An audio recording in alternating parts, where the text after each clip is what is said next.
Genesis 41 to 23. Sometime later, the cupbearer and the baker of the king of Egypt offended their master, the king of Egypt. Pharaoh was angry with his two officials, the chief cupbearer and the chief baker, and put them in custody in the house of the captain of the guard, in the same prison where Joseph was confined. The captain of the guard assigned them to Joseph, and he attended them. After they had been in custody for some time, each of the two men, the cupbearer and the baker of the king of Egypt, who were being held in prison, had a dream the same night, and each dream had a meaning of its own. When Joseph came to them the next morning, he saw that they were dejected. So he asked Pharaoh's officials who were in custody with him in his master's house, "Why do you look so sad today?" "We both had dreams," they answered, "but there is no one to interpret them." Then Joseph said to them, "Do not interpretations belong to God? Tell me your dreams." So the chief cupbearer told Joseph his dream. He said to him, "In my dream I saw a vine in front of me, and on the vine were 3 branches. As soon as it budded, it blossomed, and its clusters ripened into grapes. Pharaoh's cup was in my hand, and I took the grapes, squeezed them into Pharaoh's cup, and put the cup in his hand." "This is what it means," Joseph said to him. "The 3 branches are 3 days. Within 3 days, Pharaoh will lift up your head and restore you to your position, and you will put Pharaoh's cup in his hand, just as you used to do when you were his cupbearer. But when all goes well with you, remember me and show me kindness. Mention me to Pharaoh and get me out of this prison. I was forcibly carried off from the land of the Hebrews, and even here I have done nothing to deserve being put in a dungeon." When the chief baker saw that Joseph had given a favorable interpretation, he said to Joseph, "I too had a dream. On my head were 3 baskets of bread. In the top basket were all kinds of baked goods for Pharaoh, but the birds were eating them out of the basket on my head." "This is what it means," Joseph said. "The 3 baskets are 3 days. Within 3 days, Pharaoh will lift off your head and impale your body on a pole, and the birds will eat away your flesh." Now the 3rd day was Pharaoh's birthday, and he gave a feast for all his officials. He lifted up the heads of the chief cupbearer and the chief baker in the presence of his officials. He restored the chief cupbearer to his position, so that he once again put the cup into Pharaoh's hand. But he impaled the chief baker, just as Joseph had said to them in his interpretation. The chief cupbearer, however, did not remember Joseph. He forgot him. Genesis 41, 1 to 57. When 2 full years had passed, Pharaoh had a dream. He was standing by the Nile, when out of the river there came up 7 cows, sleek and fat, and they grazed among the reeds. After them, 7 other cows, ugly and gaunt, came up out of the Nile and stood beside those on the riverbank. And the cows that were ugly and gaunt ate up the 7 sleek, fat cows. Then Pharaoh woke up. He fell asleep again and had a second dream. 7 heads of grain, healthy and good, were growing on a single stalk. After them, 7 other heads of grain sprouted, thin and scorched by the east wind. The thin heads of grain swallowed up the 7 healthy full heads. Then Pharaoh woke up. It had been a dream. In the morning, his mind was troubled, so he sent for all the magicians and wise men of Egypt. Pharaoh told them his dreams, but no one could interpret them for him. Then the chief cupbearer said to Pharaoh, "Today I am reminded of my shortcomings." Pharaoh was once angry with his servants, and he imprisoned me and the chief baker in the house of the captain of the guard. Each of us had a dream the same night, and each dream had a meaning of its own. Now a young Hebrew was there with us, a servant of the captain of the guard. We told him our dreams, and he interpreted them for us, giving each man the interpretation of his dream. And things turned out exactly as he interpreted them to us. I was restored to my position, and the other man was impaled. So Pharaoh sent for Joseph, and he was quickly brought from the dungeon.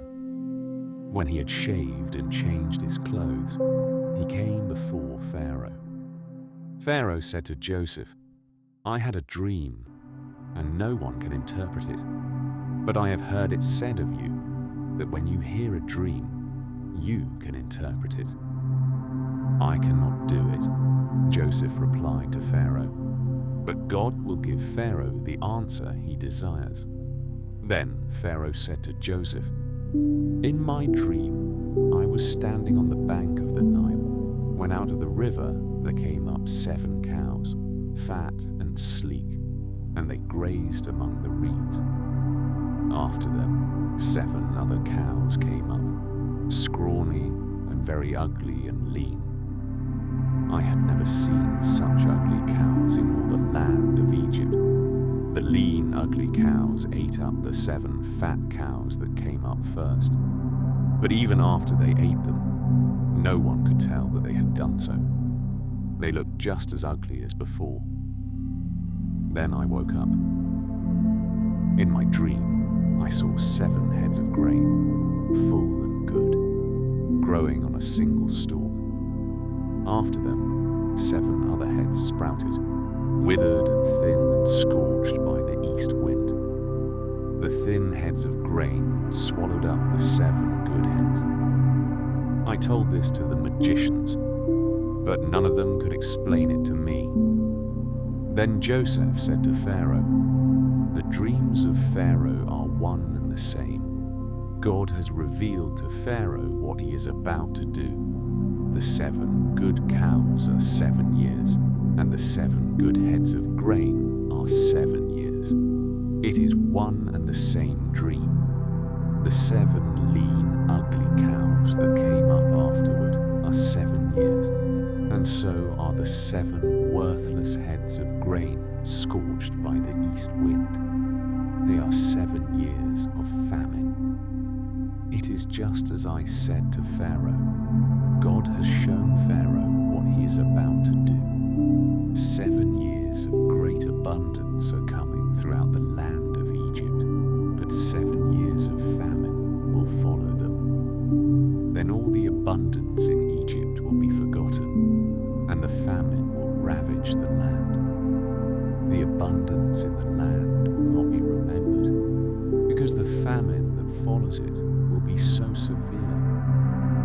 The reason the dream was given to Pharaoh in 2 forms is that the matter has been firmly decided by God, and God will do it soon. And now let Pharaoh look for a discerning and wise man and put him in charge of the land of Egypt. Let Pharaoh appoint commissioners over the land to take 1/5 of the harvest of Egypt during the 7 years of abundance. They should collect all the food of these good years that are coming and store up the grain under the authority of Pharaoh to be kept in the cities for food. This food should be held in reserve for the country, to be used during the 7 years of famine that will come upon Egypt, so that the country may not be ruined by the famine. The plan seemed good to Pharaoh and to all his officials. So Pharaoh asked them, "Can we find anyone like this man, one in whom is the Spirit of God?" Then Pharaoh said to Joseph, "Since God has made all this known to you, there is no one so discerning and wise as you. You shall be in charge of my palace, and all my people are to submit to your orders.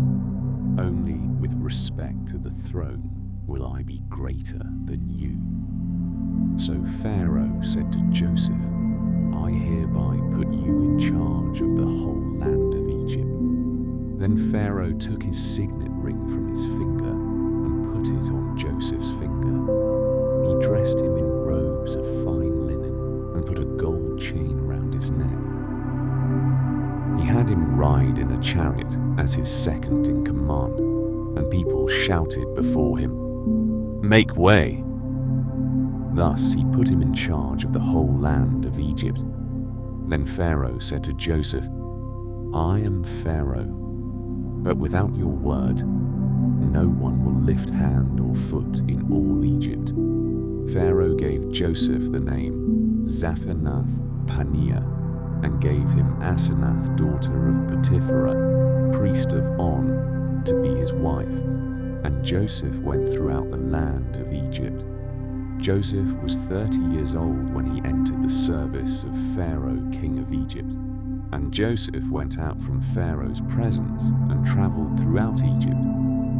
During the 7 years of abundance, the land produced plentifully. Joseph collected all the food produced in those 7 years of abundance in Egypt and stored it in the cities. In each city, he put the food grown in the fields surrounding it. Joseph stored up huge quantities of grain, like the sand of the sea. It was so much that he stopped keeping records because it was beyond measure. Before the years of famine came, 2 sons were born to Joseph by Asenath, daughter of Potipharah, priest of On. Joseph named his firstborn Manasseh and said, "It is because God has made me forget all my trouble and all my father's household." The second son he named Ephraim and said, "It is because God has made me fruitful in the land of my suffering." The 7 years of abundance in Egypt came to an end, and the 7 years of famine began, just as Joseph had said. There was famine in all the other lands, but in the whole land of Egypt there was food.